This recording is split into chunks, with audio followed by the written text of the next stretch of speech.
Thank you. Good afternoon, everyone. And in this room, if you are in this room, we are addressing healthcare and transportation barriers for vulnerable populations. And my name is Aytekin Oldac.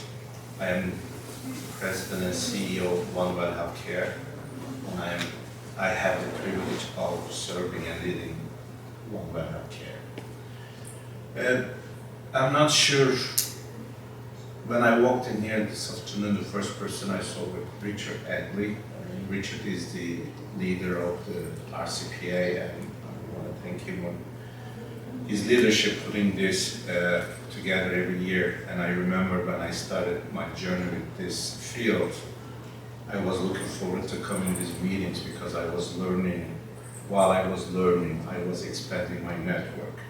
So when we put this presentation together, our purpose here is to share our experience and then have a meaningful presentation to you. And I hope after this presentation, you can take something with you, and I hope we can help you somehow. Unfortunately, our one of the guests come from West.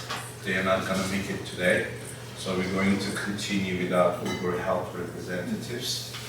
However, they will be here tomorrow. You can ask them questions, but at the end of the day, we will be here to answer all your questions, and any way we can help, we will be delighted to be helped. Today, this presentation, we're going to go through introduction of OneWell Health Care. I'm very excited about it. I'm very excited about our mission, so I want to share it with you. And then topics, barriers to transportation and healthcare access, transportation costs, nursing CBS, prevention care, emergency reduction, closing, and then we're going to do Q&A. Today, with my team, we have Charles Nightlinger.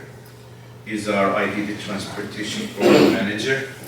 And when we walk in here, the second person stopped and say hi. They said, introduce him, and they said, how long have you been with OneWell? He said 5 years, and I started as a caregiver. So he was our caregiver, so he is leading our transportation program. And there is no one on earth who will do and take care of our individuals around the clock when they need help as much as Charles. And our nursing program manager, Kristin, Burns here, and she leads our national nursing program. With her quality, her experience, we are fortunate to have her, and you will hear from her experiences and how we help our individuals. At OneWell, we are a team committed to defining the care for individuals with intellectual and development disabilities and those receiving home and community-based services. Every company, every organization has values, of course, and vision and mission. So when we look at why did we choose this population and what are values? So our values are person-centered care. We want to make sure every individual have safety and dignity first, which their care plan is tailored to their individual's unique needs. Instead of what we need, they need to have as a service, we provide what they need for them to have the services. Healthcare collaboration, families, professionals, and communities working together for holistic support.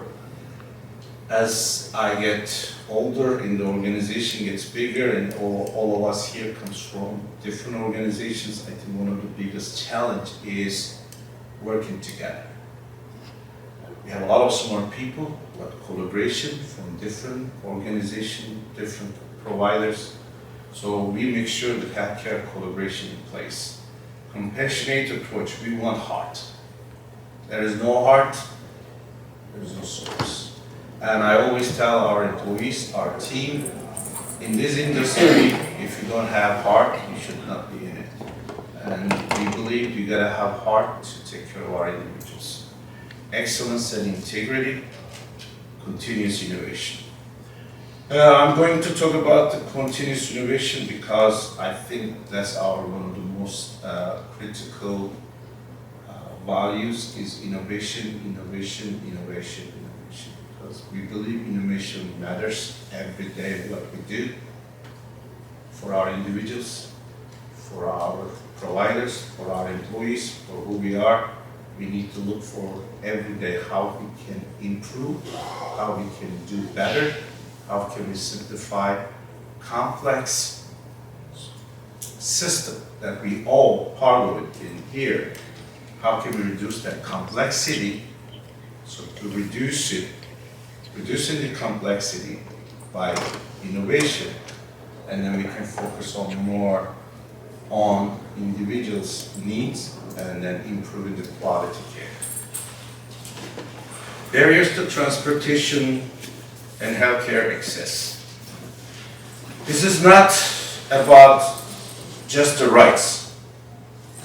It's about independence, opportunity, and quality of life.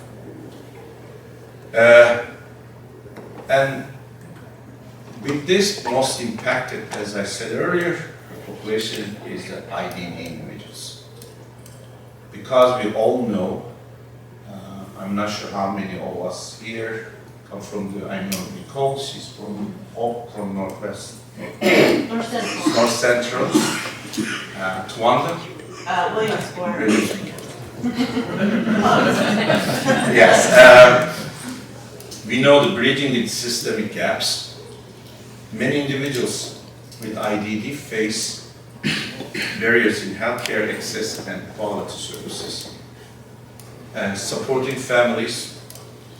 Families often left alone navigating fragmented systems. It is complex, and they're alone in this system. And we want to make a meaningful impact. And then because these individuals right now, we start to be training them to get jobs, and then we get Uber, take them to work. If they need clinical care, we get nurse. So what we do is we want to make sure we have an impact for their lives. What makes OneWell different? I'm sure every company thinks and proud of what they do, but we believe what makes us different is person-centered approach and dedicated team. We have 24/7 call center and trained individuals, employees, case managers. They all have backup plans in front of that. If the phone calls come in, it doesn't matter, it's 1 a.m. in the morning, or it's Saturday, Sunday, or Christmas Day. Somebody already on the line knows what to do with them, how to get what they need if they need anything. So we have 24/7 dedicated team and dedicated professionals. Quality and accountability, it's a good one. And as the leaders, the most challenging one is to hold the quality and accountability. And we hold ourselves the highest clinical and ethical standards, because I personally believe that my work has to be ethical every day. When I have my meetings at OneWell, what we say, we have to be ethical because it's our ethic duty. Forget about the compliance regulations to serve our individuals, because we are what they got. So we are their advocate, and then we consider ourselves accountable and responsible, making sure that advocate for them.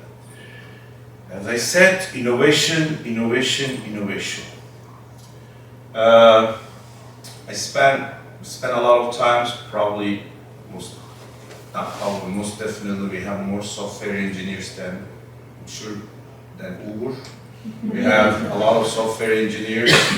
Day and night, we build our systems and we look at how to reduce the complexity and how can we improve our caregivers' work, program specialists, their management, nurses, case managers. How can we make sure that they do not need to work service notes? It's all electronic. AI is checking their notes. There is no, the billing perspective, we don't have to worry about it, if Q&I is coming or not. So innovation is improving the quality and is making our employees focus more on individuals' needs. Our services, OneWell, our approach, his philosophy is totally different. When I was building this organization, I was with, before starting this organization, I was with IBM. For IBM, I was with PricewaterhouseCoopers, worked for many years as consulting. I never had the taste when you start helping individuals and being in this industry, when you taste that, helping is so beautiful. And I was reading a book about a German philosopher, built 1800s, I believe, One Health concept. So that's how the OneWell comes. So in OneWell, we look at the individual as one person, the needs of the person. If that person needs a home mart for taking a shower, we have a home mart department to take that shower. So when you look at the services, some of the services won't hit here. We do we take responsibility of our clients' needs. And then we do not want them to be part of the segmented care system. So in-home community supports to nursing, to transportation, and with our innovation that we put together with Uber Health, I don't think anyone on earth is doing what we have accomplished. And this is a company started in Lancaster, which is in Pennsylvania. But we are doing so many great things for this industry, and when we present what we do with our assisted technology, design things that we are doing, and presented many great things that we have accomplished in California, wherever market we are here, we always get recognition and respect what we do. So, systemic barriers facing the IDD population, just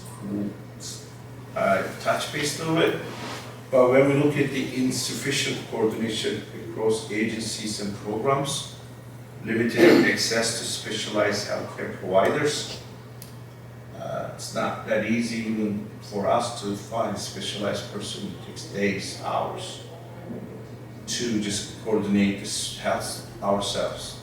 Gaps in non-medical transportation, barriers to employment opportunities, a big one, social isolation and limited inclusion in community life.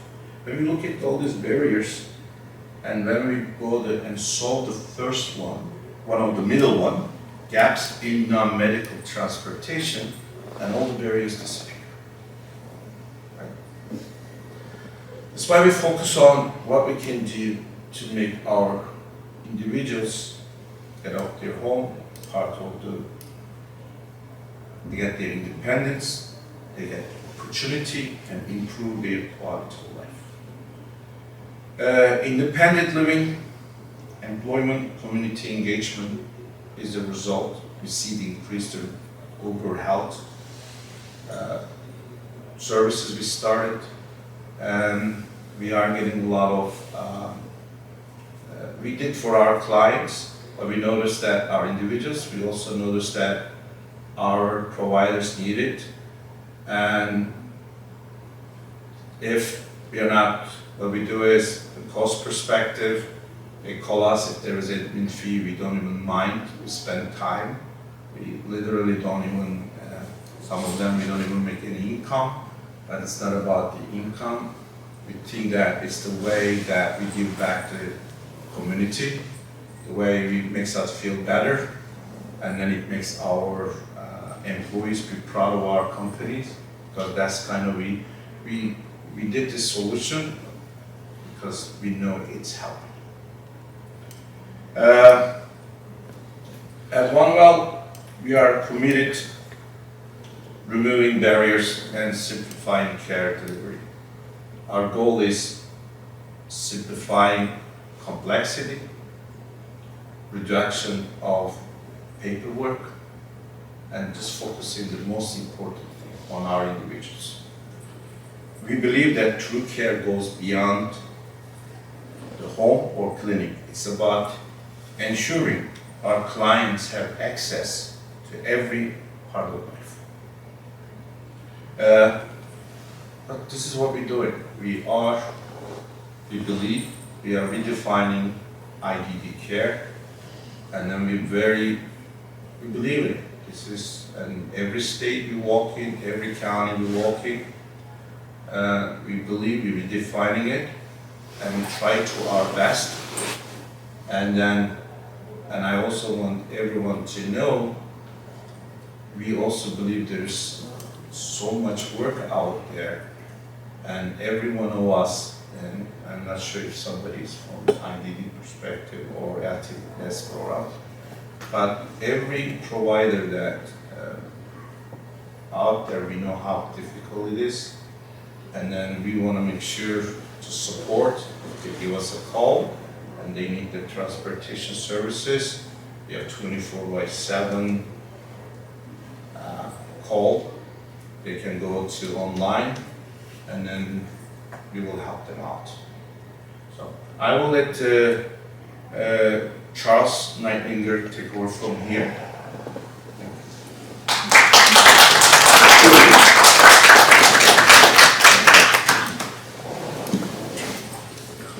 Hello everyone, thank you for joining us today. So, brief introduction, my name is Charles Nightlinger. I've been with OneWell going on 5 years now. As Aytekin mentioned, I started out with OneWell as a DSP. I started in direct care work. I've moved my way up through different positions in the company to the role that I'm currently in today. I've been in IDD care since around 2008, 2009. And throughout IDD care, there's always barriers that all individuals face. Employment, healthcare, staffing, and transportation. These are all major barriers that affect all individuals with IDD, whether it's access to nursing, whether it's access to employment, whether it's access to just their community. They have these barriers, and OneWell is trying our best to accommodate every individual possible, no matter their needs, no matter their requirements. We want to provide the best service possible because everyone deserves a chance to live their best possible life. One of the major barriers that we are tackling here at OneWell is transportation. I've worked with so many individuals over the years that have no access to their community, to see friends, families, access social groups, maintain employment. If you work with or have a loved one that has IDD, I'm sure you face these barriers. They may qualify for a job, they may want to go to a social program or see a friend, but unless they have that natural support or access to public transportation, they cannot. If any of us were in their same situation, we would feel depressed, anxious, tired. What we aim to do with our partnership with Uber Health is to bring accessible transportation to all individuals, whether they have access to natural family supports, staffing, or public transportation. There is an option that is accessible to them and customizable to their needs. With our service, the benefits of utilizing Uber transportation: simplified service access. Through our service, an individual can download our OneWell app and book an Uber ride right from the app. Going through their waiver funding or a private pay option, we can manually set up locations that they wish to visit. We have 24/7 support, so we can support any individuals no matter their skill sets. So whether they're super high skill set, or they need a lot of support in order to access transportation, we're here to help provide that for them. Having access to this transportation leads to greater independence. Individuals can confidently manage their daily needs. No longer do they have to call a friend, call a family member, wait for public transport to pick them up, to go grocery shopping, to hopefully get to work on time, to go to social gatherings. They now have that transportation access at their fingertips. Improved social engagement. They're able to access their community. They're able to access their friends. They're able to gain opportunities within their community by having this transportation. And retention of employment. All of us here, I assume, are employed in some way, shape, or form. If not, you're probably a self-made man or woman, and congratulations, I'm jealous. But for us, for the IBD community, they need to maintain their employment. And for most of them, it's a lifelong goal for them to find employment in the first place. And then to reach that goal and be told, we can't hire you because you have no way to get to your job. We need you here at a specific time, but this bus route will not pick you up at a specific time. Mom and dad, they have to maintain their own jobs. Uber helps solve that issue. So looking at a typical work week, most of us work 5 days a week with an average commute of 14 miles, around half an hour. If you commute more, God bless you, because I know I don't want to commute an hour to work every day. But what does the average work week for our individuals look like? Typically, it's about 5 days per week. Maybe more, maybe less. But the average trips that they're taking on things such as SEPTA, CCT, Transnet, all these other established transportation providers that have been providing the same transportation for years for these individuals. Their estimates are about 14 miles one-way trips.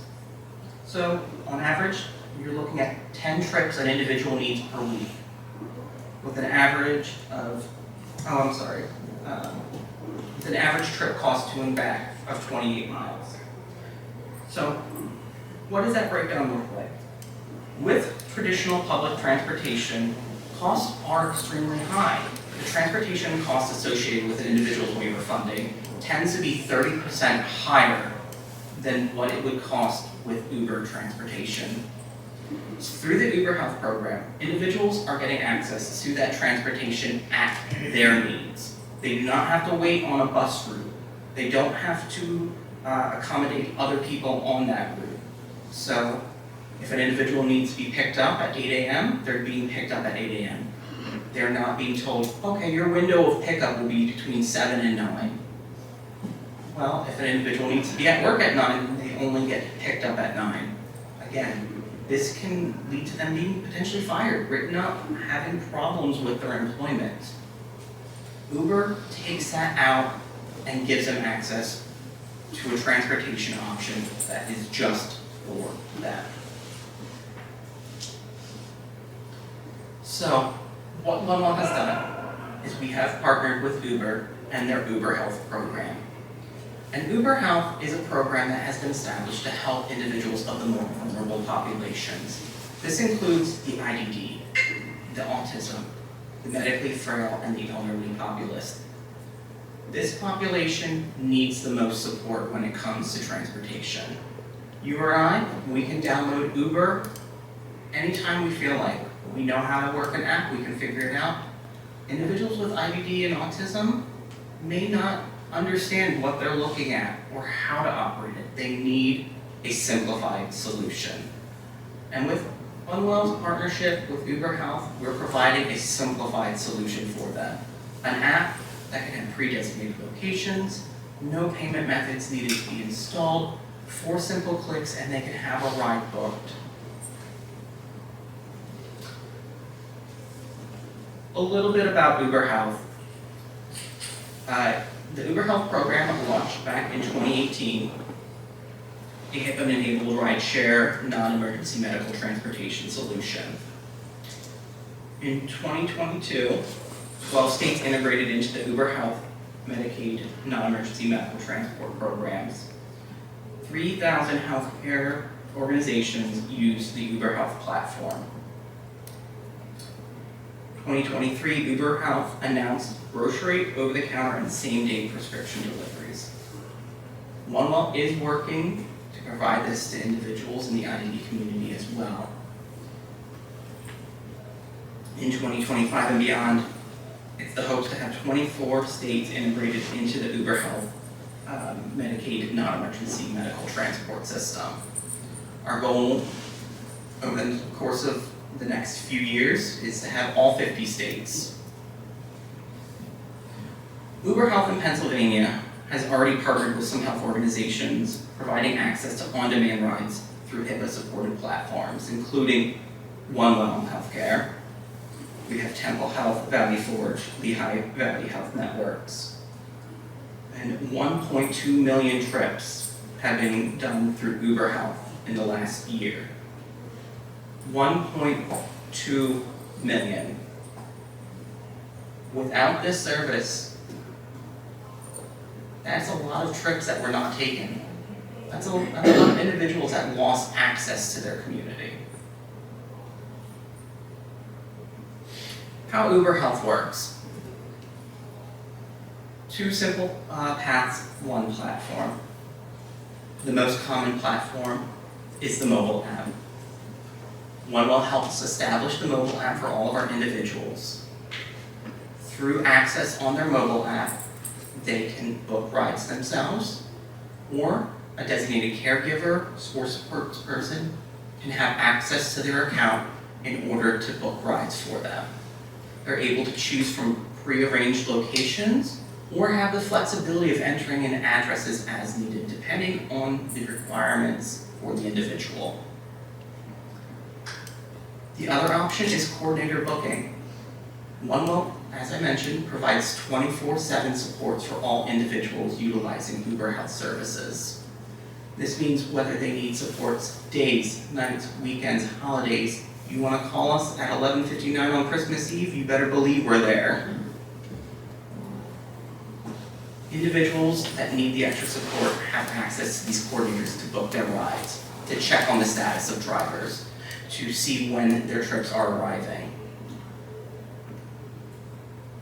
Individuals can access the non-medical transportation benefits within the Uber app while ensuring organization retains control over budget limits and ride policies. As I mentioned, every individual is different. Their requirements will be different. If they need flexibility, working through their waiver and their SEO, we can provide that flexibility. Working within their own limitations, we can set those guidelines where they can only access pre-approved locations. Customized ride allowances, so whether that's a weekly allotment, a number of trips, an amount, or a total authorization for a fiscal year, we can set those requirements for those individuals. Through the use of our app and our back-end support, we have usage tracking, so we know when, where, and at what day the individual has taken a ride. Any caregivers or guardians that also download the OneWell app have access to a live GPS tracker and service records of all their trips being conducted. So if an individual has a parent or guardian that needs to watch where that individual is going, whether it's for safety or support, they can track drivers in live-time GPS. And then the on-demand booking options. Riders can book for immediate pickups, and then a driver will be within 15 to 20 minutes of that booking time. Or you can book trips up to 30 days in advance. This allows individuals that just want to make sure their transportation is set up to book in advance, have that ride set up for them, and then check as their drivers pick up those trips so they are in the system ready for them. So the self-booking, right, this is from Uber Health's perspective. So this is what a coordinator will see. They can go into the dashboard, select the individual, select what type of vehicle they would like, whether that's UberX, Uber XL, Sorry, we do not do luxury. You're not getting a limousine with this service. But whatever the individual needs, you can meet those requirements. You can choose your location, the type of address, the time of day, and per ride spend count. Transportation managers will send emails or SMS invites via Uber platforms to riders in order to access and onboard, allowing them to allocate their time. So, OneWell does assist with all individual setup. So from the day that they are referred to the service, to the day they decide they no longer need the service, we are there to support them from setup to completion through back-end support and a live transportation specialist. When riders are ready to take a ride, they'll use their existing app to select a transportation payment method. So in the case for OneWell funded individuals, we primarily do go through waiver funding, typically we funded waivers. Individuals that do not have access to these waivers do have an option to privately pay for the service, where they're paying the exact cost of the ride, nothing more. We do not look to turn a profit on the service. We only look to break even so we can provide this service to as many individuals as possible. So by selecting whether they are paying through waiver or through private pay means, they can then book their rides. And once a ride is complete, the transportation manager can view and track their utilization through the dashboard. So at any time, if there are questions on how the individual is utilizing their service, we have access to view that information. The coordinator booking option essentially is the same option. They're just using the online platform to schedule rides on behalf of the individual that may not have access to the OneWell app. Uber health requirements. Driver screenings in the U.S. Uber does screen all drivers for criminal and driver history before they begin driving for Uber. This includes driver pre-screenings and documentation, driving history, criminal history review, new offense notifications where available, and federal and state healthcare exclusions. So drivers are safe, they're secure. I'm sure one of the number one things people think about is a Lifetime movie where they saw their Uber driver has kidnapped them and now they're in New Mexico. This is not the case. Uber is very safe. Drivers are highly rated.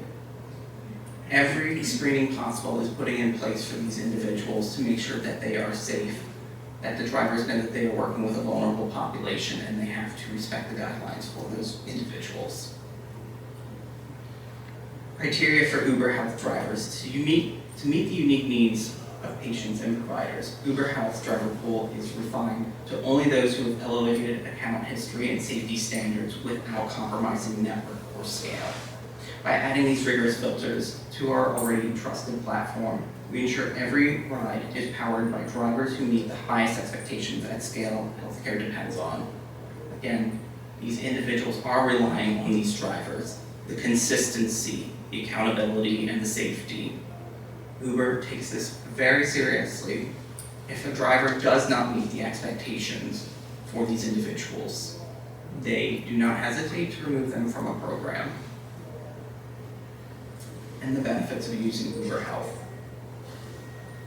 Additional driver availability. Using the Uber Health network, if a driver is unavailable, they have access to a new driver within minutes. If a bus route is unavailable, good luck. You're waiting till the next bus is available. With Uber, you have a new driver available within a couple minutes. On-demand after-hour rides. Again, public transport, it has time frames and routes that it works within. If you need a ride that doesn't fit those time frames, what do? You would probably end up taking an Uber to get home.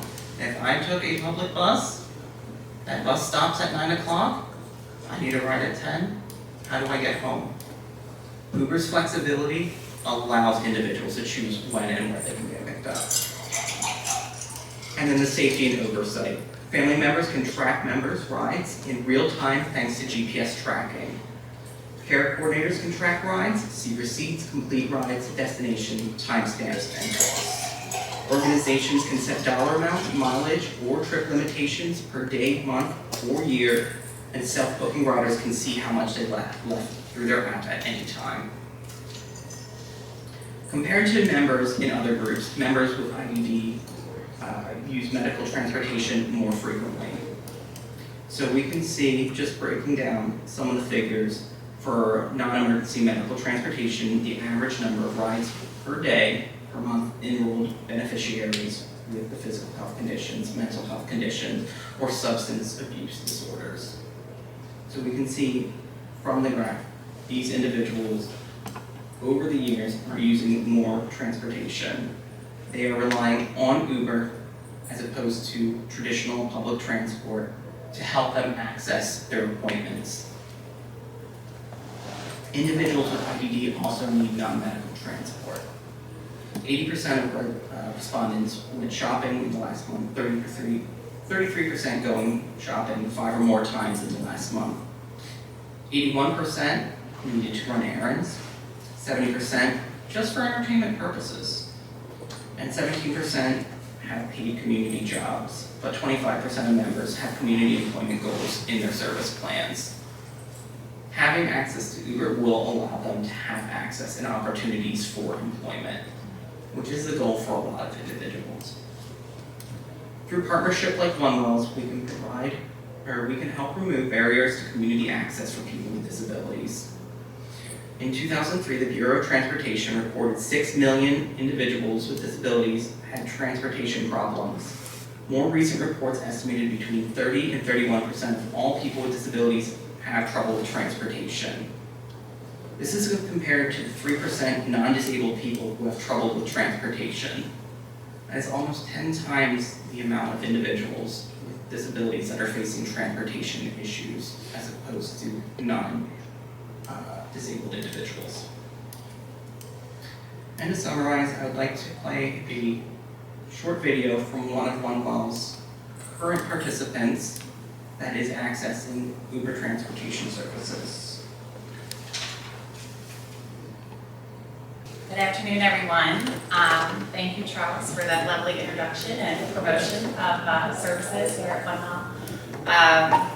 I have to say, I've always been, so far, I've been working at OneWell, and whenever I have to give a presentation, I'm always after Charles. So it's always a very tough act to follow. So I may not have some quick-witted commentary, and I won't have a video either, but I do have a lot of interest in nursing, and the topic of my presentation is going to be about preventative care and emergency reduction in individuals with disabilities, intellectually and physical, and trying to keep them at home, and what nursing service we can provide for them.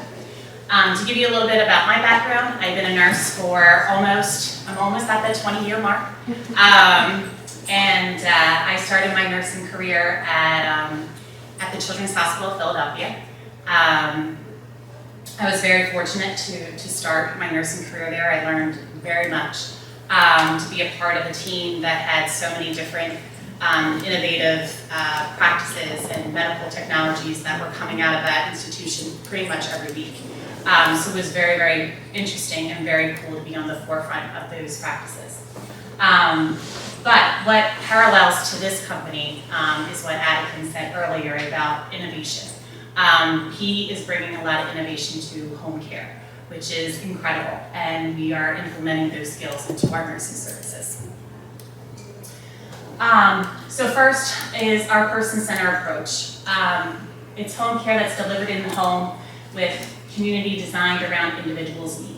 All of our individuals have unique needs, and all of our care plans that we give to our individuals address those complexities and those unique needs. There's daily living support in our home and community-based services, assistance with functional needs like bathing, dressing, ambulation, mobility, getting them out into the community. Some of our nursing services also have Uber as well. Health and human services combined, programs that provide both clinical care and supportive services. and supporting independence, enables people to remain at home and connected to their communities.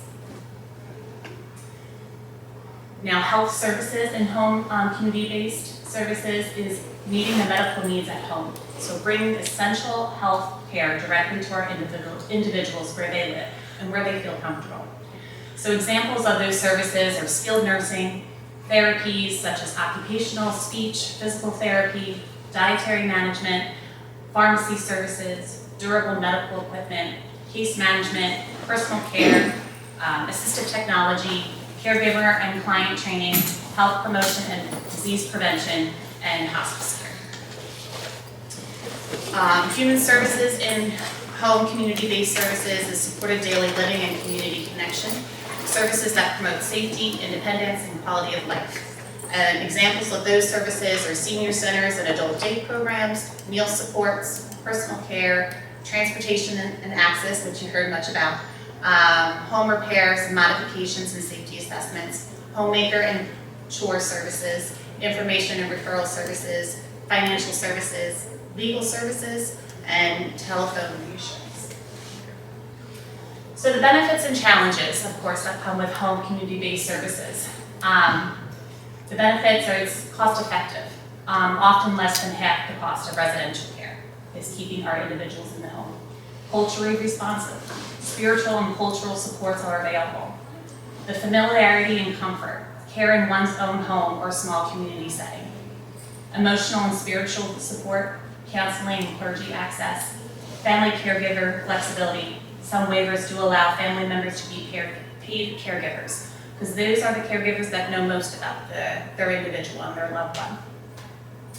Challenges of home community-based services is provider access, shortages in some areas, qualified caregiver availability, caregiver burnout, limited 24/7 medical support, barriers in remote areas, cultural bias in assessments, heavy reliance on family, risk of abuse and manipulation, and complex tribal requirements. Key facts about home community-based services is Medicaid is the primary funder of these services. About 57% of home community-based services is funded through Medicaid. Many families fill those gaps. Over 1 in 5 Americans are caregivers, supporting loved ones with disabilities, aging parents, or children. And they're really, really long wait lists. Nearly 820,000 Americans remain on home community-based wait lists, sometimes 3 years. Medicaid is managed care. More than half the states deliver some or all community-based services through managed care programs. So the current gaps in nursing support within home community-based services is the access and eligibility barriers. There are strict requirements that we need to oblige by. There's high costs, there's limited Medicaid coverage, restrict access. Many go without needed care or have to pay privately, unfortunately. Coordination and system complexities. Families and providers struggle with referrals and fragmented systems. There's gaps between medical and non-medical providers that affect the continuity of care. And workforce and quality measurement. Nursing shortages reduce availability and consistency, and lack of standardized quality metrics limits accountability. As we all experienced the COVID-19 pandemic, it did affect the nursing shortage. And as we all probably have maybe encountered, there is a nursing shortage. The World Health Organization projects a shortfall of 11 million healthcare workers by 2030. ICN estimates 13 million nurses will be needed to close the gap. So if you have any loved ones that are looking for something to do, nursing is a great career. That has a lot of versatility. You can do, and you can give back to the community in so many different ways. However, the pandemic really affected nursing shortage. That's impact. RN turnover spiked to 27.1% during the pandemic. The U.S. nursing workforce declined by 3.3% in just the first 2 years. Burnout, emotional exhaustion, and stress especially impacted younger nurses. And then major causes of the nursing shortage, besides COVID, is the aging workforce and population, retirements, rising elderly care needs, work environment and burnout, high stress, poor management, and heavy workloads, insufficient recruitment and training, limited school capacity and faculty shortages, low wages and poor image, reduced retention and recruitment, and policy and planning gaps, which lead to lack of ineffective workforce planning. The importance of home care. As we kind of seen, home care is a vital pillar of the healthcare system, offering compassionate, cost-effective, and person-centered support that strengthens both individuals and communities. It enables aging in place. It supports independence and the quality of life by enabling individuals, especially older adults with chronic conditions or those with dementia, to remain in their homes where they feel the most comfortable. Many interviews that I've had with nursing clients and individuals is they're so happy to have their loved one in home with them. They feel they can best support their loved one, and they really do enjoy having them in the comfort of their homes. And those individuals thrive better too. They heal faster when they're in home in those comfortable environments. The reduce of cost. Home care is cost effective, lowering overall healthcare spending compared to institutional care. It improves satisfaction. Individuals and families report higher satisfaction thanks to personalized, timely, and continuous care. It's critical during public health crises. COVID-19 highlighted home care's role in keeping vulnerable populations safe and reducing the strains that hospitals experienced during that time. Addressing health disparities.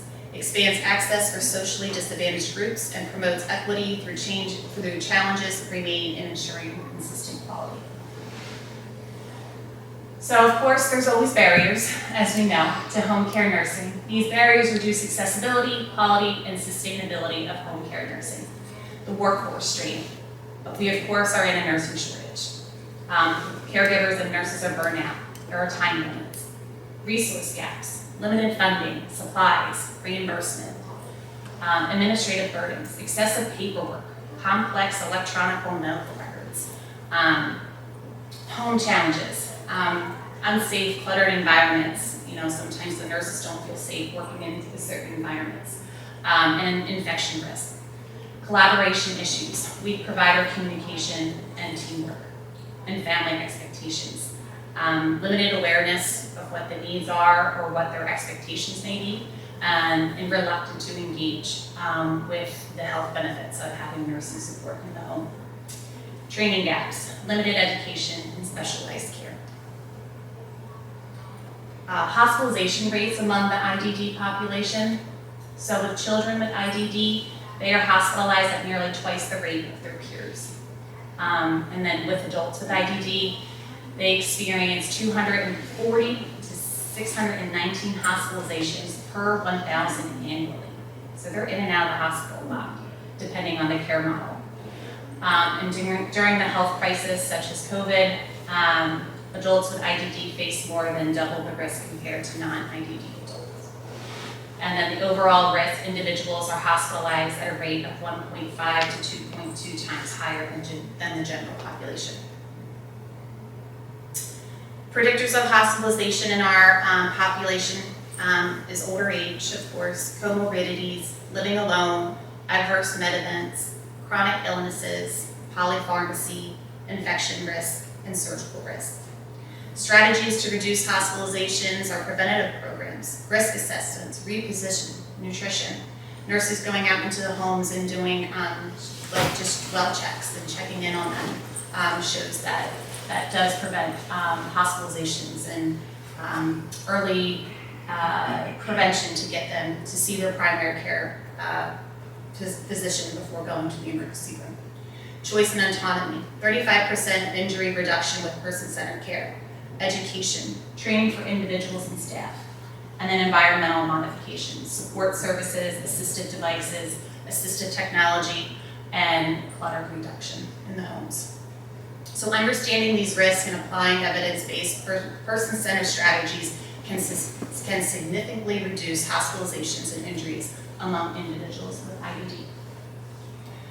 The preventative care model supporting healthcare at home is the preventative home visits, like I said. So regular visits by trained professionals can reduce hospitalizations and improve independence. Self-management and empowerment, education and discharge planning support autonomy and chronic condition control. Remote patient monitoring, this is where assistive technology comes in, early detection, chronic disease oversight, and reduced readmissions. So with this type of technology, the physician can see what's happening in that home and will be able to correct what may be happening to that individual and provide those treatments. Integrated care teams, multidisciplinary teams coordinate person-centered care for better outcomes, tailored and holistic interventions. Care is customized through comprehensive medical, functional, and social assessments, and addressing social determinants of health, tackling access, equity, community barriers. And then, of course, the basis of it all is care coordination. Seamless teamwork among providers and community resources help to promote all of this. Staffing models and the home care nursing. You have your traditional models, which is a fixed 1-to-1 ratio, nurse to participant. We do have some other ones that have, if the individual is more complex, there could be a 2-to-1 staffing ratio in order to best support that individual. We have predictive models, analytics, simulation, aligned staffing with diverse care demands, skill mix optimization. This is balancing RNs and LPN staffing to reduce hospitalizations and improve quality. This also incorporates certified nurses' aides as well. Person-centered models, staff stability, training, and strong relationships enhance satisfaction. And optimal balance. Effective models combine both qualified nurses, support staff, and care coordination. So the importance of clinical training and education. Quality and safety. Continuous training ensures nurses provide safe, evidence-based care.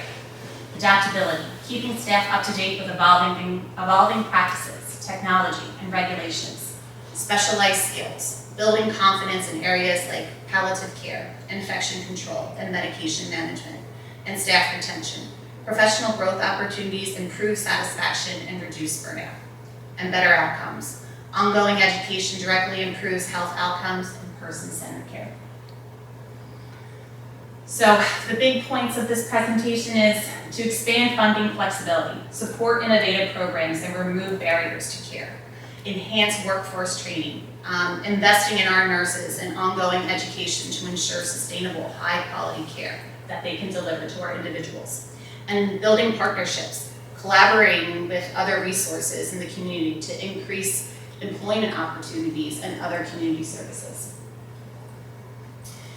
So by investing in people, training, and partnerships, we can create a more equitable, effective, person-centered system of care for those individuals with intellectual disabilities. And that's all I have. And I can be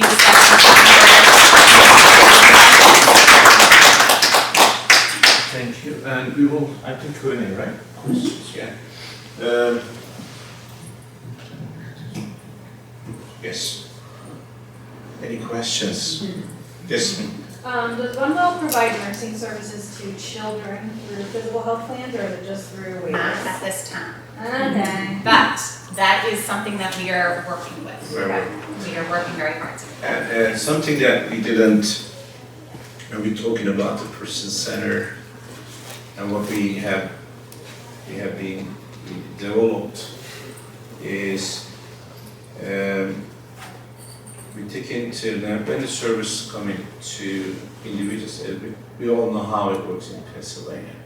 Service coordinator sends the provider ISP, and then we go meet with the client, we do intake, and then we do intake meetings, we do assessments.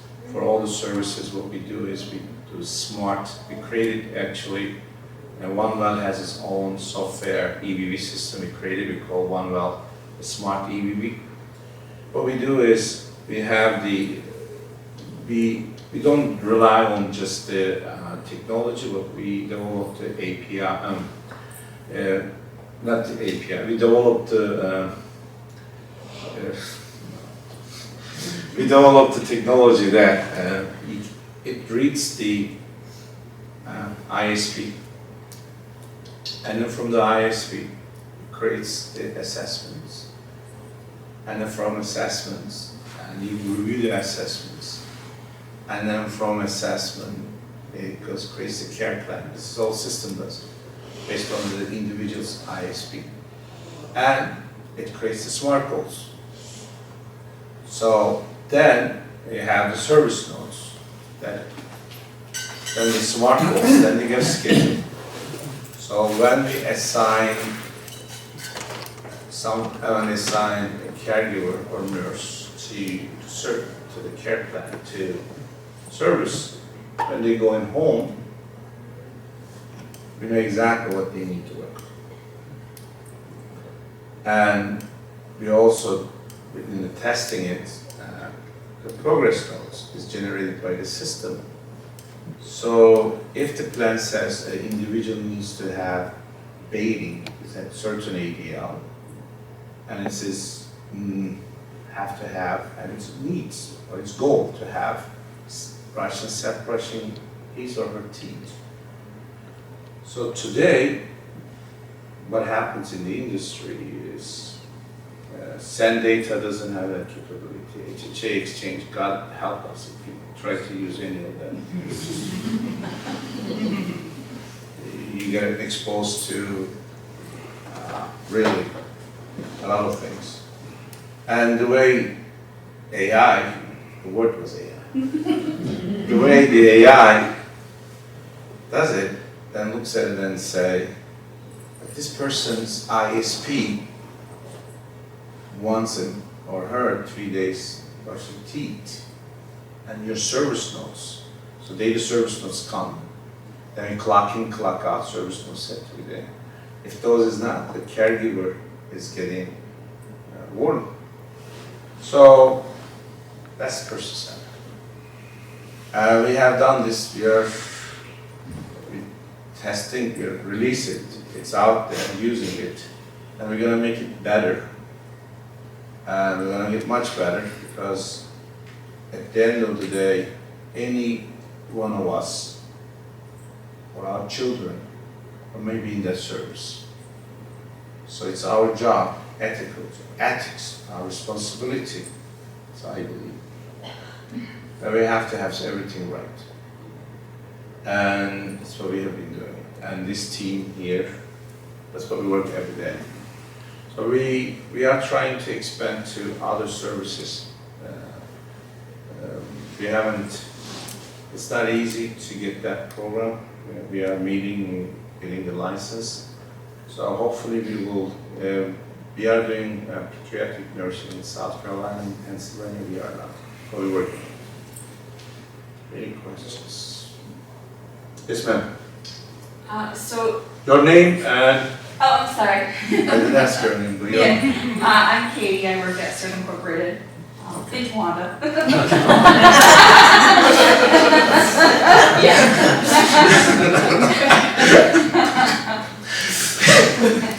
So it was funny that you threw that out. So you had mentioned that with the transportation. Does the person have to be incorporated with OneWell in order to use it? No. Or it can be anybody? Do they have to receive services from OneWell? No, what we have done is, your name again? Katie. Katie, what we have done, we said, this is really helpful. Why can't we have others to use it? And you know the waiver program, if they have it, we need $50, and the other provider has it, and we don't get it, that's fine. You just call us, we let it run, and we do it free. Okay. My other thing is, what if there's no Uber program in your area? What we have been doing, but Uber is giving me, I've been talking with the Lyft. I'm gonna be like Expedia, give it choices. But they love Charles, and they don't want to give up on it. But we are working on it. We can bring anyone we want it, and they want to just, but they're good guys, but at the same time we want to give a choice. If there was no choice, nobody would go on airplanes today, right? So we want to give a choice. And like if your individuals need services, you can go to our online and then call, and then SC can send the referrals, and then we activate them. We are working on staff activation as well, which means SC can go in a website, they can put all those authorizations in there and approve everything and ready to use. You don't even need us. Self-service. We're working on a very similar with the AI tools. We are working on the website. So what we want to do is we don't want you to call Charles or not, or we have a lot of Charles, but we want to make sure it's like there is no interruption. And I like Tuanda, right? And I own a building there too. I know. I like it. Would you mind if I expanded just a bit? Yes. So to expand on the question, what if Uber is not available in my area? So that is something that we notice, thank you. We notice that is a question that comes up. If you live in an area that has more deers and cows, are you able to get Uber or do you have to schedule Moober? Well, we don't want you riding cows to work, it's not beneficial. But that is a good question because there are very rural areas where there might not be a high density of drivers currently. What we're looking to do is expand the service to not just include Uber, but things such as Lyft, other ride-sharing services, whether that's another big name company like Uber or Lyft. Can I name another one off the top of my head at the moment? No, because everyone knows Uber and Lyft. Or whether it's privatized drivers. We want to look at the options and flexibility that there are to go through waiver funding for individuals. The challenges that we face are just making sure they fall within ODP regulations for those individuals. But a nice thing about partnering with companies like Uber and Lyft is that if there is a need for drivers in a given area, we're able to present those needs to Uber so they know, yes, there is a need for drivers in these areas. Because maybe standard Uber doesn't work because individuals in Towanda don't rely on Uber to get around. But ITD individuals in Towanda need Uber Health to get around. So it's finding and establishing those networks and those demands for areas that need that transportation. And it's great as individuals reach out saying, I need Uber in my area. We present that data and that information to Uber to justify increasing drivers and programs in those areas to make it more accessible. Okay. Well, what happened, then, to be honest with you, we have not, this is not has been around a long time, not a year yet. I'm very excited to share. How many individuals we have in just Pennsylvania? We have 905 Almost individuals. 1,000, right? Almost 1,000 individuals, less than a year we grow. And I'm glad you asked this question. And now, because what happened is, most of our individuals are in southeast, southwest, northwest, and the needs come from here. We didn't have this kind of conversation. I was sitting next to her and she had the same question. Now we can go back to them and then we say, okay, now we have needs in this rural area, and what is the solution? To be frank with you, we are trying to catch up with the needs and hiring people to get on and helping the other individuals. But that's why we wanted the self-service, because we don't want to be a barrier between the service coordinator and families. And also, we just also implemented Strive, because sometimes if the waiver doesn't pay, the authorization is not there, they have a choice to pay self-service, self-pay. And also what we are doing, maybe we didn't articulate it, that every day we have the technology, we get the eligibility from promise to 70 to 71% daily APIs. And then we get authorization from HCS daily. So we know any time, any day, what's that person's authorizations. If they are, so we do authorizations and balance, so we know exactly how much left. And we can have the predicted, and we can communicate to SCs and they can see that. So that smart way of managing those authorizations and usage authorizations. And when we working for different states, New Jersey was very strict on some areas, and then we learn from them, and then we adopt it. And then, like, it's very new. I hope we want more to be used, more issues to come in. And to be honest with you, I always say my team issues and problems make us better, and let's see what is needs out there. The more we learn, and the more we can make it better. So we're gonna bring that up, and I'm gonna give you a card, and we're gonna continue communication with the Uber as well. You're gonna be seeing all those communications, so we'll follow through it. Thank you. Thanks for the question. Yes, ma'am. I have a follow-up question kind of to her. What about wheelchair accessible Ubers? Your name? Sarah Sarah. from Pathways Forward. Hi, Sarah. Hi. So when it comes to wheelchair accessible vehicles, Uber does have a program that's called Uber Wave. This is Uber wheelchair accessible vehicles. Again, with this program, it is newer, it's in its infancy. Uber is working on what areas these needs arise for individuals. Currently, there are demographics that have access to wheelchair accessible vehicles readily. So areas like Pittsburgh, Harrisburg, Reading, the larger populated areas where there is a higher density of drivers have more access to the wheelchair accessible vehicles, because with Uber, it does require that driver to own a wheelchair accessible vehicle in order to provide that transportation. So again, addressing those needs where people are finding the demographics that need that wheelchair accessibility and presenting those figures and facts to Uber, we can work on building up the driver density for wheelchair accessibility, whether it's wheelchair accessibility, larger vehicles, specialized vehicles, or specialized drivers to assist individuals. So it's all about building that demographics. So if you have individuals that do require that specialty transport, it's always good to bring that attention, that information to our attention, so we can work with Uber to help provide that. So thank you for your question. Are there any other questions?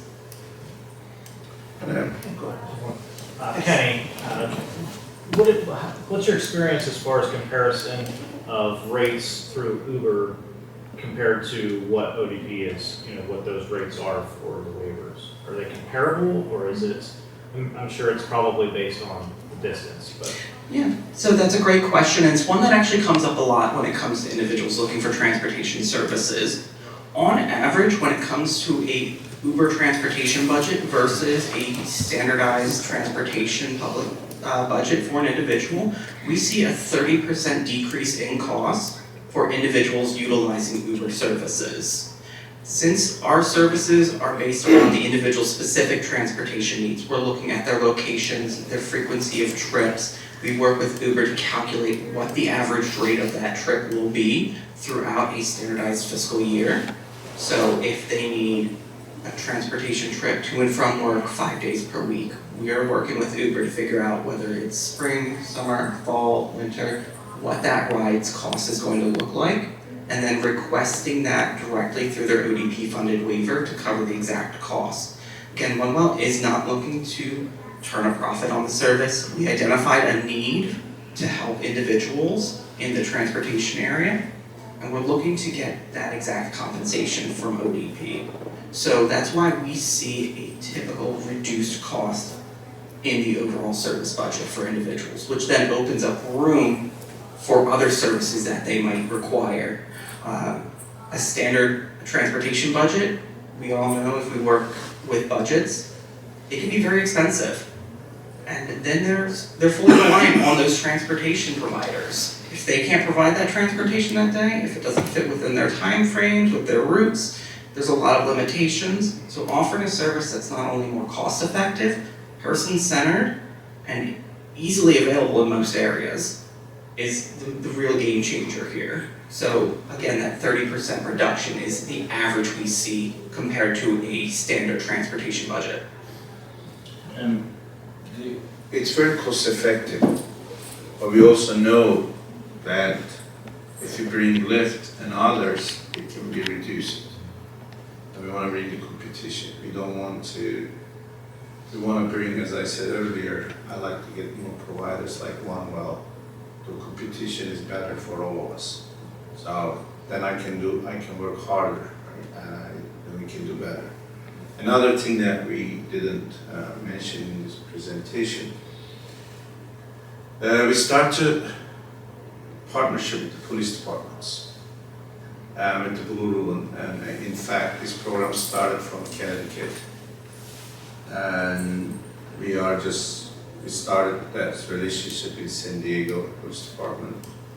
We're doing the same thing in South Carolina. So what we do in the Blue Ribbon is, because of these individuals' behaviors, and now we can send the blue, if the participant is okay with the HIPAA perspective during the activation of the Uber with us, and we can let the driver to know that they are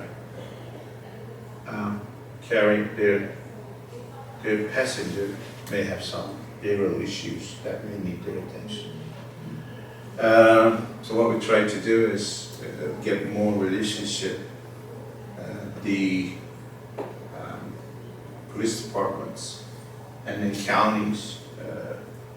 So we are very lucky because Pennsylvania is a great state when you compare commonwealths.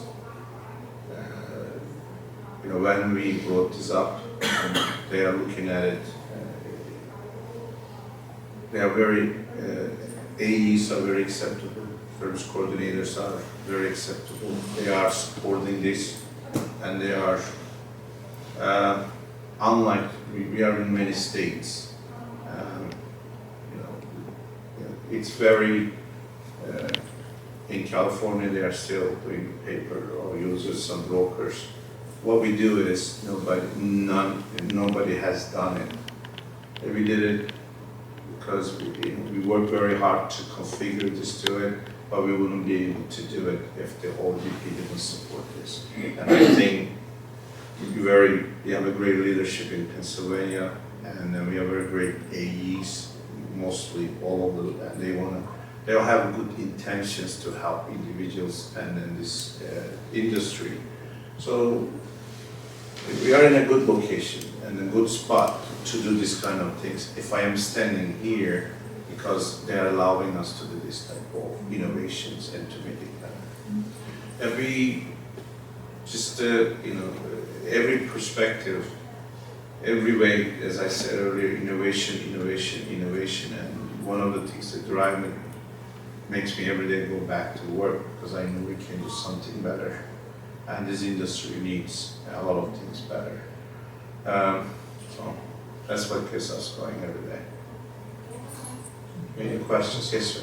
So what does that referral process look like? And is ODP, are they communicating your platform to SCs to?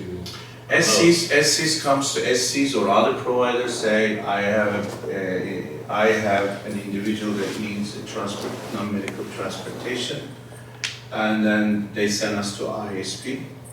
As soon as we get to ISP, we activate them, we do onboarding process, we make sure that the ISP really meets their needs with the Uber, and Charles' team, they meet them really, and we activate them, onboard them, make sure HIPAA, make sure their assessments, make sure that their care plan versus their trip plan is defined, where they want to go, where they can't go, right? Some of them, if you let them go, they will go crazy places, right? None of us want to know.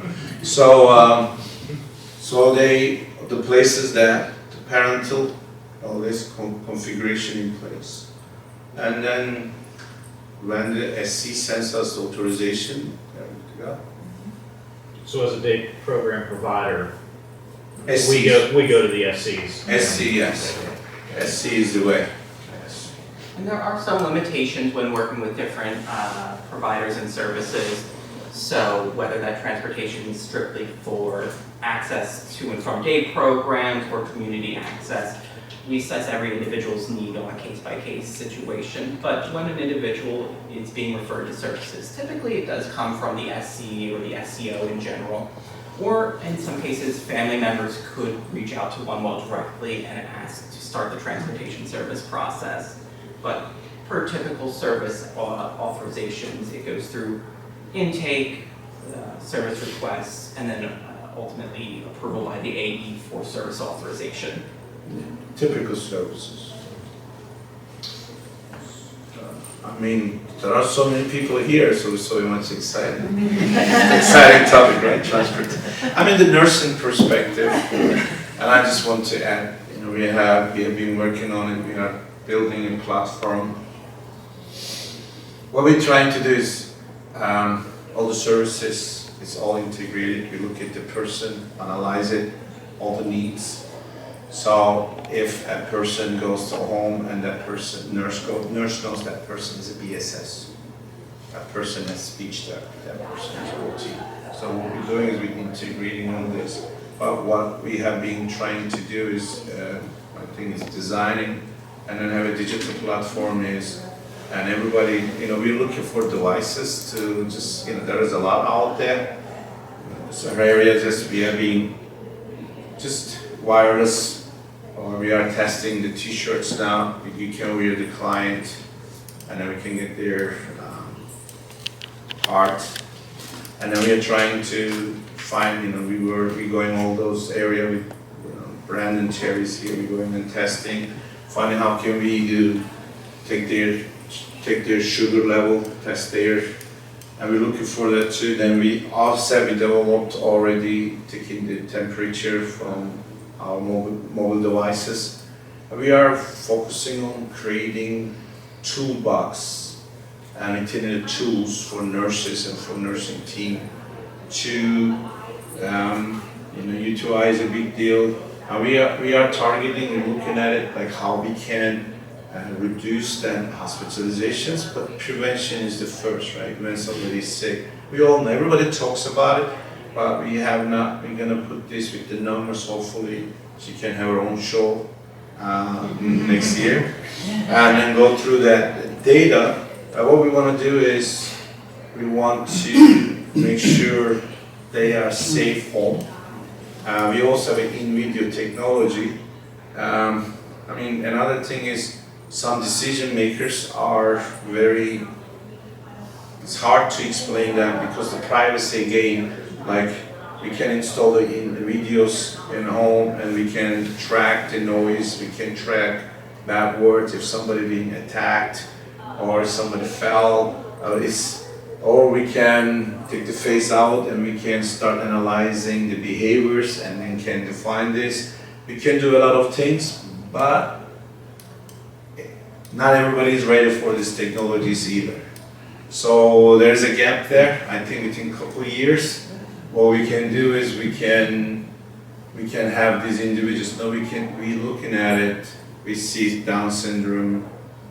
They live longer. They're wanting jobs. They are getting married. They're having kids. And I think from the bottom of my heart, if we invest in technology and science, and we get people and these individuals, we can make them not change, but we can have them a quality of life that they deserve with all this toolbox that we work together. That's what we're trying to do. Thank you very much for being here. And I come up to I hear listening, we are paying for the event. I was okay. I see you guys.